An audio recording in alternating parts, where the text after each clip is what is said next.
Je suis Sansersud de Sanxi et vous informe rapidement des nouvelles sur la guerre au Moyen-Orient. Le 23 avril, à 21h45, heure coréenne, le président Trump a ordonné de couler immédiatement un navire de guerre iranien posant des mines dans le détroit d'Ormuz. En même temps, il a également été révélé qu'un dragueur de mines de l'US Navy avait déjà commencé à déminer sur place. Pour l'instant, aucune information n'a encore été rapportée concernant une attaque contre le navire iranien. Trump ayant lui-même donné l'ordre, des nouvelles devraient arriver bientôt. La marine des gardiens de la révolution iranienne attaque toujours des navires dans le détroit d'Ormuz.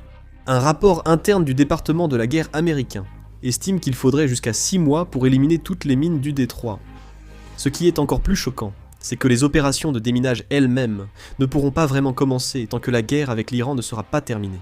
On estime que l'Iran a installé au moins 20 mines, déployées selon une méthode de pause à distance fondée sur le GPS. Ces mines sont difficiles à localiser, ce qui rend leur détection compliquée avec les méthodes traditionnelles, et leur neutralisation comporte également des risques considérables. En réalité, pour neutraliser une seule mine, plusieurs étapes sont nécessaires, telles que la détection sous-marine, l'identification et la neutralisation, et au cours de ce processus, tant les navires de déminage que les plongeurs sont exposés à de grands dangers.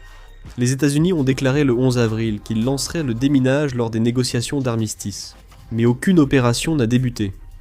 Le détroit d'Ormuz reste bloqué. Cette situation continuera probablement à faire monter les prix du pétrole.